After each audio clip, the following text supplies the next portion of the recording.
feel satisfied. I don't feel like I've ever embarrassed myself or my people, in nothing that I've done. And yet and all, I got the whole world fearing me, you know what I'm saying? At 23, weighing 160 pounds, you know what I'm saying? And I ain't even started. I haven't even rolled my plan out yet, and they scared. I got the vice president know who I am, the president, every cop in every city. What if the most infamous tragedy in hip-hop history never actually happened? That single question has haunted fans, detectives, and journalists for nearly 3 decades. Because when we look closely at what unfolded in Las Vegas in September 1996, the cracks in the official story aren't just visible. They're wide open.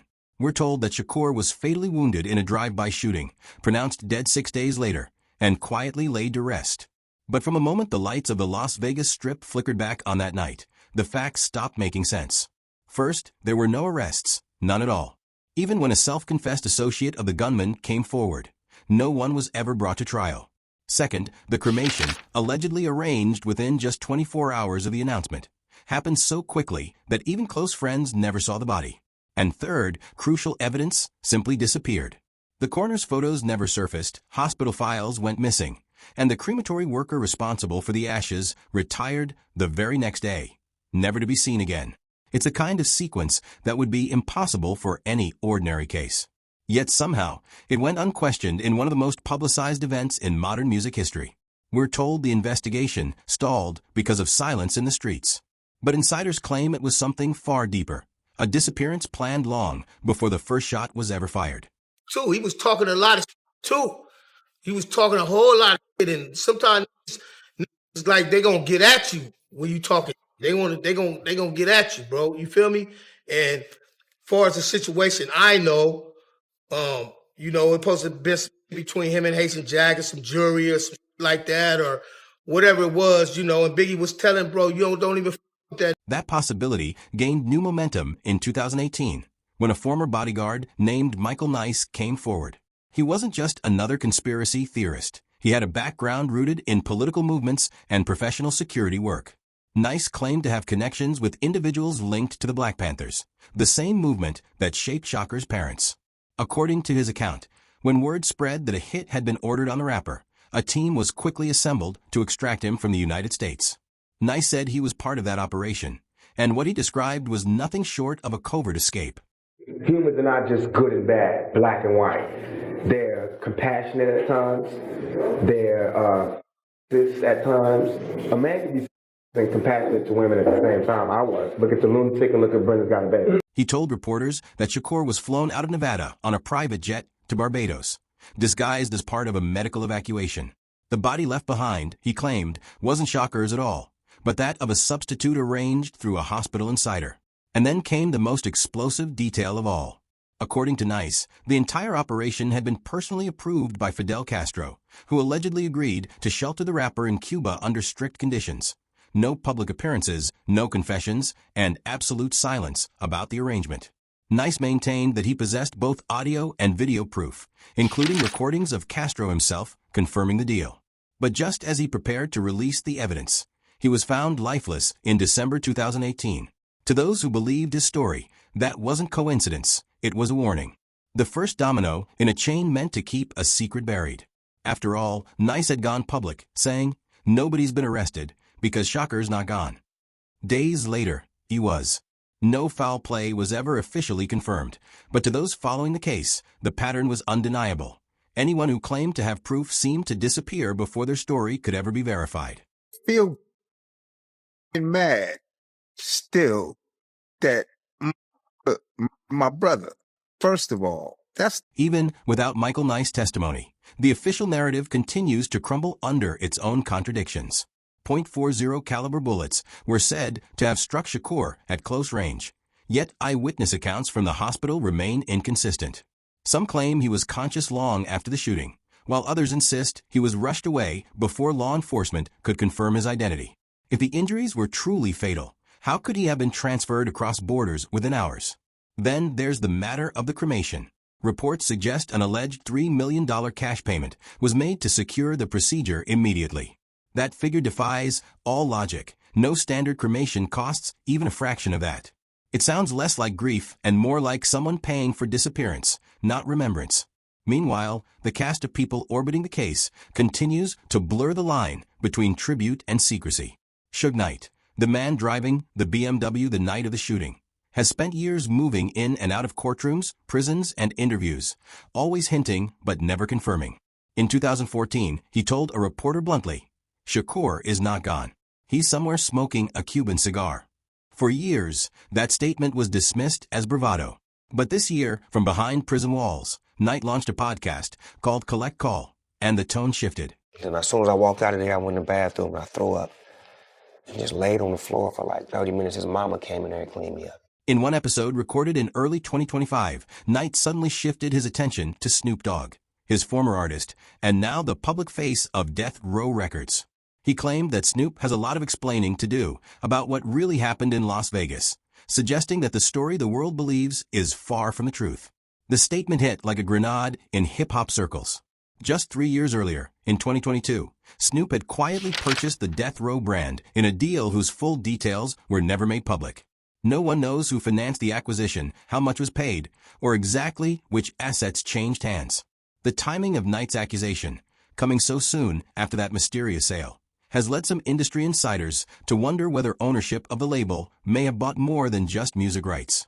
It may have bought silence. That's why you get these type of individuals always kicking dirt on Pac name after they made their millions from doing these documentaries. The rivalry between the two men was legendary, but in this new context, their feud appears less like personal bitterness and more like a struggle over who controls the narrative of Shakur's disappearance. Knight's prison broadcasts have been filled with veiled jabs, questioning whether Snoop's new role is truly about honoring Death Row or quietly rewriting its history. In one episode, Knight hinted that certain people within the label knew exactly what happened the night of the shooting, and that some of them had profited from keeping quiet. At the same time, old rumors have begun resurfacing. Former Outlaws members have accused Snoop of subtly undermining Shakur's legacy while claiming to celebrate it. Director Alan Hughes, who created a documentary about the Shakur family, once remarked that Snoop dimmed his light to let Shakur shine, an odd choice of words that some now interpret as more than metaphorical. Because if Shakur truly survived and went underground, someone had to manage his absence. Someone had to inherit the label, the catalog, and the fortune that remained. When we piece together the timeline, the rushed cremation, the missing records, the insider's confession, and Suge Knight's renewed allegations, it begins to look less like coincidence and more like coordination. Every time a new clue emerges, it's buried beneath fresh headlines, or the person behind it disappears. But the most chilling thread of all doesn't come from 1996 or 2018. It comes from just last year. Chaotic. It's hard to actually figure out what's what, but it's becoming clearer. It's becoming clearer and clearer. But in 2023, a private investigator named Jimmy P made a startling announcement online. He claimed to have found photographic proof that Shakur was alive and living in Vice. He uploaded 2 images of a man in his 40s who looked unmistakably like Shakur, standing beside a local fan outside a beachfront cafe. Within 48 hours, the photos vanished. Jimmy's channel went offline, and friends reported that he was unreachable. No official search was opened. No statements were released. Just silence again. And that's where the story turns from myth to menace. Because if Jimmy P's evidence was real, it means Michael Nice wasn't the only one who knew Shakur had survived. It suggests that the network protecting him didn't dissolve after the 90s. It evolved. It means the people who orchestrated his escape are still out there, still guarding the story, and still ensuring that anyone who tries to expose it disappears before they can speak again. Jimmy P's revelation proved he wasn't some hobbyist chasing clicks. He was a licensed private investigator who went on record claiming to possess photographic proof of Shakur's survival. The images showed a man in his 40s with the same piercing eyes and the same scar along the jawline, standing in the midday sun beside a fan outside a small cafe. He posted them to his verified account with the caption, "More to come." But within 2 days, the photos were gone. His page went dark. Emails bounced back. Calls went unanswered. Those who tried to reach him found his number disconnected. And just like Michael Nice before him, Jimmy P vanished from public view, right when the story was about to explode. He said it was, according to him, he said it was security that accepted money, participated in it. and it was so-called homies. That parallel is too perfect to ignore. Both men, one a former security officer, the other a licensed investigator, claimed they could prove Shakur had survived. Both promised evidence involving secret flights, body swaps, and Cuban connections. And both went silent right before they could reveal their files. When we compare their timelines, the symmetry feels deliberate, as if someone was methodically cleaning up a trail that had become too visible. Even Jimmy P's final post hinted at growing danger. He wrote cryptically that he might have to go offline for safety reasons. After that, nothing. No follow-up, no interviews, no trace. Then there's the money trail. That mysterious $3 million cash payment for the cremation remains one of the strangest details in the entire saga. Who hands over that kind of money for a simple procedure? The figure was never confirmed in official records, but several insiders close to the mortuary claimed the transaction was handled privately. No invoices, no paper trail. And right after it happened, the crematory worker in charge retired, moved out of state, and vanished from every professional directory. No interviews, no farewell notice, just gone. It's as if he was paid to disappear along with the body he supposedly burned.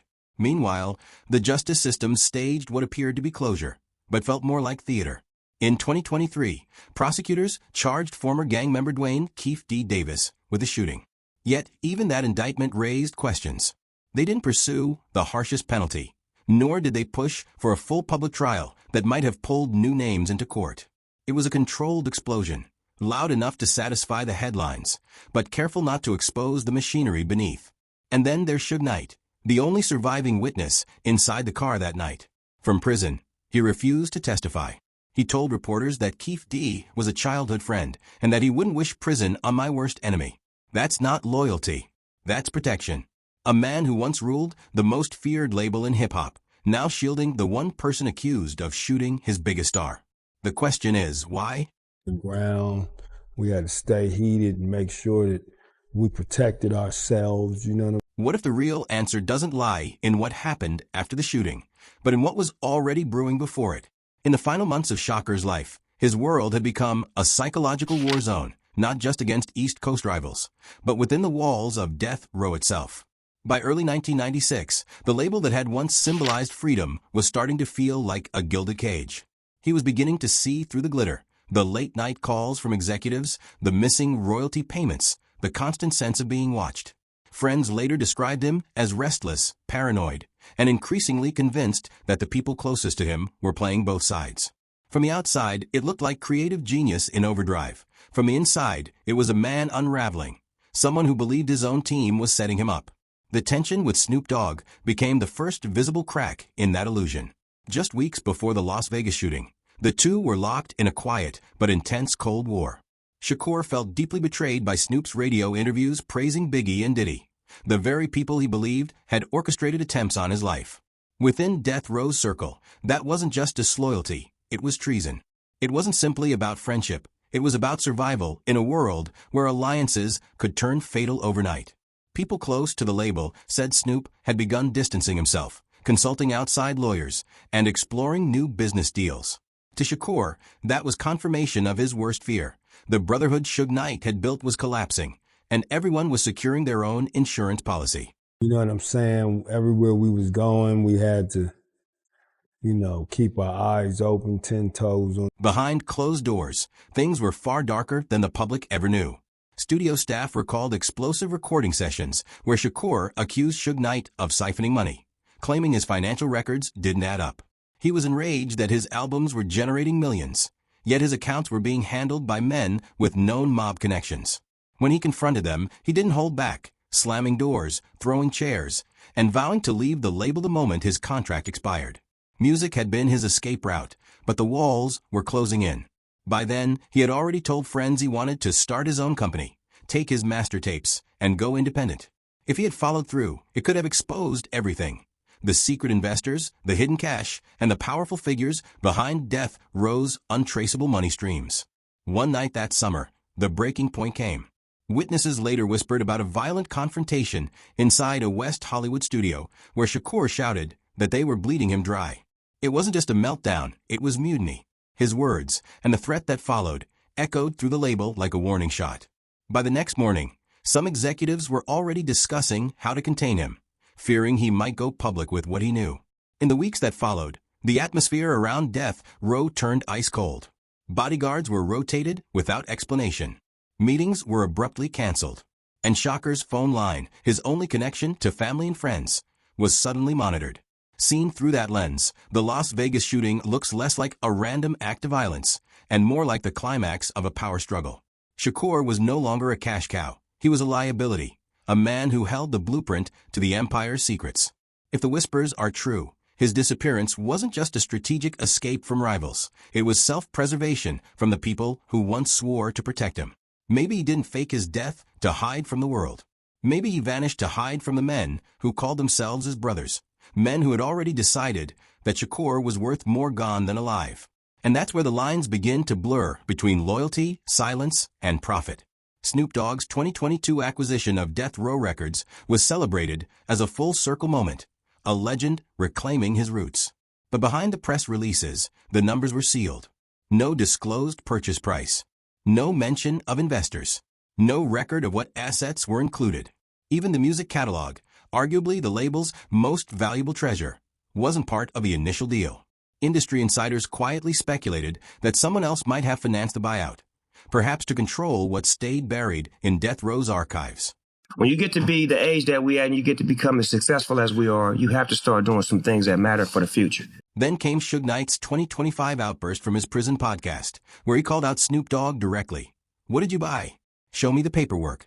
To casual listeners, it sounded like ego, just another jab in a decades-old feud. But to those who have followed the Shakur story, it felt like something far more pointed. Was Knight hinting that the Death Row deal involved more than brand rights? That it was about erasing or rewriting records from the past? Among the label's assets were contracts, master tapes, and correspondence that could reveal who managed Shakur's final recordings and how the money was handled after his disappearance. If those files were sealed, destroyed, or quietly transferred, the narrative could be controlled forever. Even Snoop's own words now echo with unsettling weight. Years ago, he admitted that during the height of Death Row's fame, he dimmed his light so Shakur could shine. At the time, it sounded like humility, a gesture of respect. But if Shakur's departure was engineered to clear the path for the next star, that phrase becomes chilling. Did he dim his own light?